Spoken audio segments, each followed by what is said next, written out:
Bonjour à tous. Il vient de se produire au cœur de l'Assemblée nationale il y a quelques heures un grand hold-up contre notre énergie avec des éoliennes imposées partout sur terre, sur mer, la fin de notre indépendance énergétique, des factures d'électricité 3 fois trop élevées.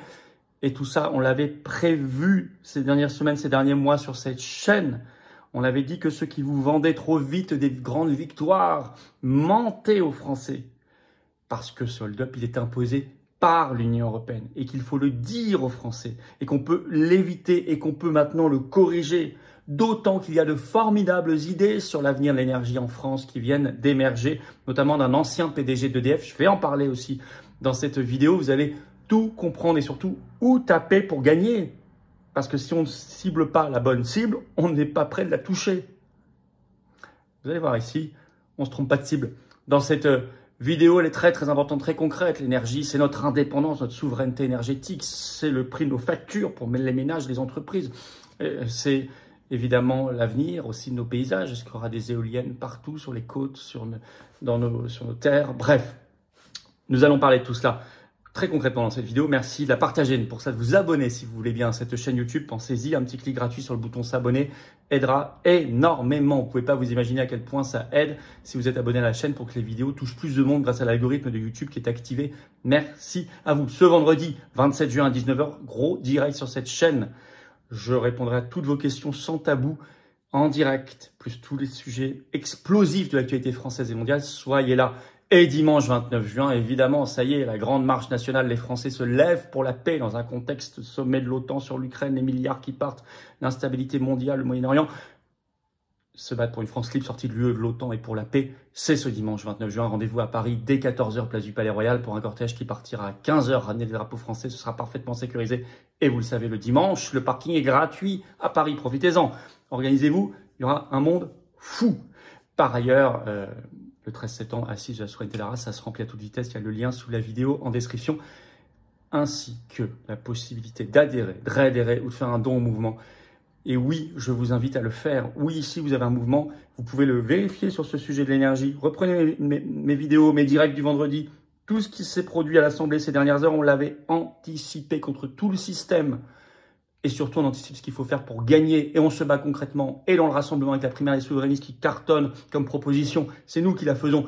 Et l'action concrète dans le plus grand mouvement souverainiste et de résistance de France qui s'appelle Les Patriotes, avec cette carte orange, qui est un passeport de paix, de liberté, d'avenir, d'espérance. J'ai besoin de vous maintenant. C'est à vous aussi de faire ce pas, de venir si vous le souhaitez. Vous êtes les bienvenus. Et je vous y invite. Nous sommes un mouvement indépendant qui n'a pas un centime de financement public. Rien, de rien, de rien. Et on fait, et on lâchera pas le morceau. Vous pouvez adhérer ou réadhérer aux Patriotes dès maintenant par le premier lien sous la vidéo en description ou faire un don au mouvement pour nous permettre de faire des actions. C'est le deuxième lien sous la vidéo en description. Et en plus, ça fait baisser vos impôts puisqu'il y a 2 tiers de défiscalisation sur toute adhésion, réadhésion ou don au mouvement. Bienvenue aux nouveaux adhérents Patriotes, bravo aux réadhérents et aux donateurs. Allez, énergie, c'est un sujet très important. Le coup de force de l'Union européenne de Macron, comme prévu, le mensonge des pseudo-oppositions, mais aussi de formidables idées qui sont injectées dans le débat. Ce coup de force, j'avais tout annoncé, tout ce qui allait se produire. Je vous avais tout expliqué dans des vidéos sur ce sujet ces dernières semaines et ces derniers mois et dans des directs du vendredi. Ce 24 juin, en effet, il y a eu vote donc des députés sur la proposition de loi dite Grémillet, du nom d'un sénateur des Vosges, sur l'avenir énergétique de la France. Et elle a été largement rejetée par 377 députés contre 142 voix pour. Elle prévoyait depuis de récents amendements un moratoire sur l'éolien, sur le solaire, l'arrêt de l'intégration du système électrique français au sein du marché européen. Très bien. Mais moi, je vous avais dit, attention, rien de cela n'est conforme avec le droit européen, donc ce sera évidemment dégagé. Et ça s'est produit. Si ça n'avait pas été dégagé là, ça aurait été dégagé ensuite par le Conseil constitutionnel ou ensuite par l'Union européenne elle-même. Mais de toute façon, il était très probable que ce soit dégagé dès maintenant. Alors, cette loi Grémillet, je vous avais expliqué il y a très longtemps déjà, qu'elle n'est pas le PPE, le fameux PPE. La PPE, c'est Programmation pluriannuelle de l'énergie, la PPE 3, parce que c'est la 3e du nom qui prévoit notre politique énergétique jusqu'en 2035. Ça n'est pas cela. La loi Grémillet, c'était un joujou donné aux parlementaires pour qu'ils s'amusent un peu, quitte à ce que ce soit rejeté à la fin, comme là, pendant que le gouvernement s'occupait de la PPE par décret, parce que la PPE, c'est une donnée obligatoire exigée par la Commission européenne. Je sais qu'il y a des manifs des gueux ce 28 juin, et allez-y. C'est pour ça que j'ai mis notre manif le lendemain, le dimanche 29, pour permettre à tout le monde d'aller aussi le 28 s'il le souhaite, manif des gueux. Mais je dis à Alexandre Jardin, je le redis, parlez enfin de l'Union européenne, sinon vous allez taper à côté, ça ne servira à rien. La PPE, c'est pas une loi française, c'est rendu obligatoire par un droit supranational qu'est l'Union européenne. Je vais vous le réexpliquer, redémontrer ici. La PPE 3, la consultation du public a été clôturée le 5 avril dernier, c'est fini. Science et Avenir, dans un article du 14 juin, expliquait tout, je vais vous lire un extrait, vous allez comprendre. Ce débat parlementaire est donc le débat sur la loi Grémillet. C'était une concession, écrit Science et Avenir, faite par le Premier ministre Bayrou aux parlementaires exigeant de donner leur avis sur la troisième PPE, qui doit faire l'objet d'un décret depuis la dernière consultation du public et donc clôturée le 5 avril 2025. Cette PPE fixe une réduction de consommation de 30% en 2030 et de 50% en 2050. Elle prévoit une transition des usages du gaz et pétrole vers l'électricité afin d'atteindre la neutralité carbone en 2050. Ça, c'est l'objectif de l'Union européenne. La production électrique doit en effet s'appuyer sur des énergies décarbonées, renouvelables et nucléaires, pour se substituer aux énergies fossiles. La PPE 3 prévoit l'ajout de 1,5 gigawatts de puissance éolienne par an jusqu'en 2035 et de 65 gigawatts au moins en 2035 pour le solaire. Elle intègre également la construction de 6 EPR de deuxième génération, etc. Concrètement, c'était nombre de panneaux solaires x4 d'ici 2035 en France, nombre d'éoliennes sur Terre x2, nombre d'éoliennes sur les côtes françaises x71. C'est ça dans la PPE. Or, je rappelle que cette PPE 3 vient intégralement de Bruxelles. Je vous l'explique.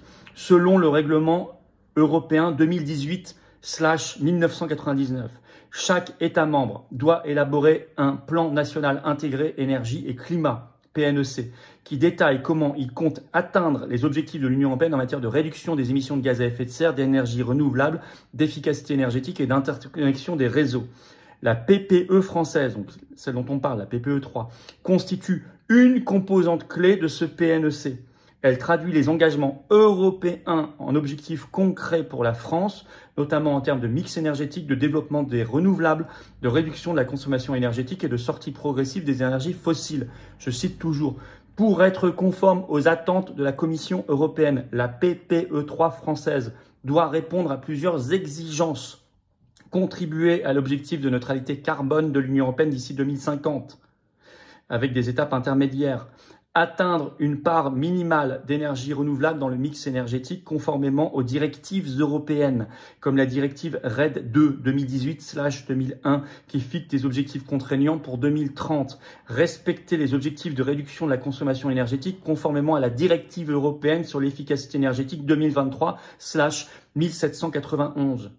Par ailleurs, la PPE est exigée et évaluée directement par la Commission européenne. Je cite, la France soumet son PNEC, incluant la PPE, à la Commission européenne pour évaluation. La Commission européenne vérifie alors si les mesures proposées sont suffisantes pour atteindre les objectifs européens.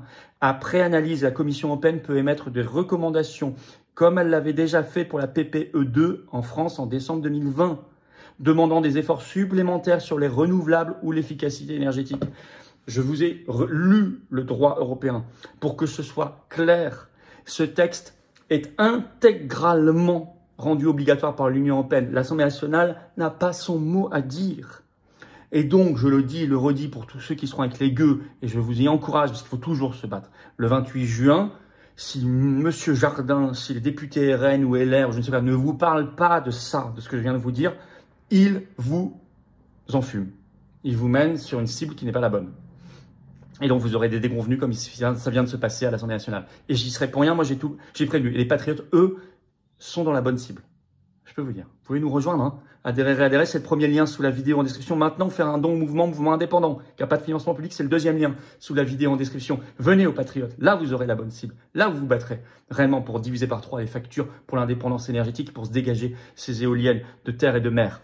Bref. Alors, tout ça va être publié par décret, donc. C'est ce qu'a annoncé dès le 23 juin le ministre de l'Industrie et de l'Énergie, Marc Ferracci. Il visitait justement un parc éolien en mer qui s'appelle Lieu Noirmoutier. Ou alors, soit pendant l'été, soit ils vont le faire à la rentrée parce que Bayrou attendrait la fin du parcours parlementaire de cette loi Grémier qui va revenir au Sénat à partir du 8 juillet, qui reviendrait en septembre en deuxième lecture à l'Assemblée nationale, mais avec le même résultat. Et ça va juste retarder 2-3 mois le décret. Donc l'Union européenne est derrière, et il faut le dire. C'est pour ça que dans un direct, je vous avais dit, quand j'avais expliqué tout ce qui se passe là au RN, il y avait un Jean-Philippe Tanguy, député RN, qui avait mis un tweet en disant « Philippot ment ». J'avais répondu dans un direct, on verra dès cet été ou à la rentrée, j'avais dit en 2, 3 ou 4 mois, qui ment et qui ne ment pas. Bon, la démonstration est en train d'être faite que c'est pas moi qui mentais, c'est eux qui mentaient. Parce qu'ils avaient dit non, c'est bon, c'est réglé. Non, non. Ok? Bon. Alors, des bonnes idées pourtant sont en train d'émerger sur l'énergie. Et de formidables idées, elles viennent notamment d'Henri Proglio, qui était ancien PDG d'EDF, qui a donné une conférence devant l'AJEF, donc l'Association des journalistes économiques et financiers, ce 23 juin. Il déclare, BFM Business, ce 24 juin, on a fait un article même, je cite, « Il faut revenir à un système intégré d'EDF avec un prix national et un prix pour l'export. » Bien sûr. Il ajoute, « Il faut arrêter les énergies renouvelables, et il s'y connaît, dont les subventions pèsent trop sur les prix de l'électricité. » Bien sûr, on les sursubventionne, ce qui fait gonfler la facture. Ça, on l'explique depuis des années. Et même, il veut des réacteurs nucléaires plus petits. Je vais vous citer un extrait. C'est issu de l'article de BFM Business. Il milite désormais, donc on parle de Proglio, l'ancien PDG d'EDF. Il milite désormais pour cesser le programme des nouveaux réacteurs dits EPR2. Ce modèle, dit-il, n'est pas prêt. L'EPR est un modèle de réacteur inconstructible, assure Proglio. Il pousse pour repartir de zéro pour qu'EDF conçoive un nouveau réacteur plus petit d'environ 1000 MW contre 1600 pour l'EPR. Les réacteurs de cette taille sont plus faciles à construire, moins chers, s'exportent mieux, argumente-t-il. Un discours qui circule très largement chez EDF depuis quelques mois. Et il dit qu'il faut sortir du marché européen d'électricité. Il prend l'exemple espagnol. Alors, attention, l'Espagne et le Portugal, à un moment, effectivement, sont sortis du marché européen d'électricité. Ils l'ont réintégré depuis décembre 2023. Et en fait, ils avaient obtenu une dérogation directement. Ils avaient demandé l'autorisation à la Commission européenne. Ils sont jamais vraiment sortis du marché européen. Ils ont eu une dérogation pendant le gros de la crise énergétique avec la guerre d'Ukraine. Mais ils l'ont eu. Nous, si on l'a demandé, on l'aurait pas parce que eux sont considérés comme un îlot énergétique, toute la péninsule ibérique. Alors que nous, on est trop central pour l'être. Et en plus, ça y est, ils l'ont réintégré depuis décembre 2023. Si vous voulez vraiment définitivement quitter le marché européen d'électricité, la seule solution, c'est de quitter l'Union européenne, c'est le Frexit, ce qu'on propose. Donc tout le reste par ailleurs, plus tout ce que vient de proposer Proglio, donc revenir à un système intégré d'EDF avec un prix national, un prix à l'export, arrêter les énergies renouvelables très largement, etc. Ça n'est possible que si on quitte l'Union européenne. Je viens de vous le démontrer avec l'histoire de la PPE3, etc. et de ce marché européen d'électricité. C'est très important. Donc il se passe, tout ce qu'on avait prévu, sans exception, tout. C'est pas moi qui mentais, c'est eux, notamment les fausses oppositions comme le RN, mais ils ne sont pas les seuls. Il y a des députés LR, etc. Frexit, le Frexit, la bonne idée, c'est que la bonne nouvelle, c'est qu'il y a de très bonnes idées qui sont en train d'émerger. Je viens de vous en lire de la part de Proglio, et que la sortie de la France de l'Union européenne, c'est vraiment notre libération nationale. Ça permet 1, l'indépendance énergétique française, 2, de stopper le hold-up sur les renouvelables, 3, donc d'arrêter aussi le massacre de nos paysages, des animaux d'élevage, des oiseaux avec les éoliennes et même des poissons, de la faune aquatique avec les éoliennes en mer, et de diviser par 3 les prix de l'électricité et éviter donc l'augmentation de 100% qui est prévue avec la PPE3 d'ici 2035 pour les ménages et 40% pour les entreprises. Au contraire, on divisera par 3 le prix de l'électricité. C'est ça les vertus du Frexit, très concrètes. Très concrètes, mais il faut se battre. Merci déjà de partager cette vidéo. En vous abonnant à cette chaîne YouTube par un petit clic gratuit sur s'abonner, ça fera un meilleur combat. Merci si vous allez aux manifs des gueux. Il y aura beaucoup de patriotes le 28 juin, de leur expliquer tout ça, de leur partager la vidéo, de les faire adhérer aux patriotes parce que là, on tapera dans la bonne cible et on se trompera pas et on arrêtera de perdre du temps et d'énergie pour rien. Parce que là, on perd du temps et de l'énergie pour rien, si on ne parle pas de l'Union européenne, pour rien. Et c'est comme les ZFE, je vous l'ai expliqué, ou DPE sur les logements. C'est le même raisonnement. Et avec les fausses victoires, puis ensuite des déconvenues. Moi, j'aime pas ça. Je veux pas de déconvenues et de fausses victoires. Je veux des vraies victoires. Et donc, merci de vous battre, partagez la vidéo. Soyez là en direct ce vendredi 27 juin. Tiens, on va reparler de tout ça sur cette chaîne à 19 h. Et venez à la grande manif nationale, la marche nationale. Les Français se lèvent pour la paix. Plus que jamais d'actualité. Il est pareil qu'on va bientôt recevoir nos kits de survie. Bon, venez d'autant plus. Dimanche 29 juin, rendez-vous dès 14 h à Paris, place du Palais Royal. Le cortège part à 15 h. Venez très nombreux. Ça va être un très grand moment. Et surtout, venez aux Patriotes, j'ai besoin de vous. J'ai besoin de vous. Moi, je vous mens pas. Ici, c'est le combat de libération nationale. Dans un mouvement qui agit concrètement, qui est sur le terrain, qui propose le rassemblement par les primaires souverainistes, qui cartonne d'ailleurs, et qui est le plus grand mouvement de résistance et souverainiste de France. Mais j'ai besoin de vous, vraiment. Nous sommes un mouvement, vous savez, c'est dur. On n'a pas un centime de subvention publique. On agit, on a les foudres du système. On réunit tellement de monde, mais il faut que vous soyez là. Pensez vraiment à ça. C'est vraiment une question que je vous lance. Dites-vous, est-ce qu'ils peuvent tenir si je ne suis pas là? Je vous assure qu'on ne peut pas. Par contre, si vous êtes là très nombreux, je vous assure qu'on fait des miracles et qu'on cartonne tout. C'est le moment peut-être pour vous d'adhérer ou de réadhérer aux Patriotes ou de faire un don au mouvement si vous le pouvez et de profiter au passage d'une défiscalisation aux 2/3 de vos impôts, de faire baisser vos impôts à vous. Vous pouvez adhérer ou réadhérer aux Patriotes dès maintenant par le premier lien sous la vidéo en description. Ce lien est également en commentaire épinglé, une petite fiche sur l'écran maintenant et dans quelques secondes un lien sur l'écran. Choisissez. Faire un don au mouvement, c'est le deuxième lien sous la vidéo en description. Vous allez sur le site, vous retrouverez les liens, les-patriotes.fr. Tout ça donc fait baisser vos impôts en plus aux 2/3. Et oui, 2/3 de défiscalisation. Vous évitez de faire un cadeau au fisc, à Bayrou, à Macron. Vous aidez un mouvement indépendant qui mouille la chemise. Bravo aux donateurs, aux réadhérents, bienvenue. Aux nouveaux adhérents patriotes du fond du cœur. Et vive la France!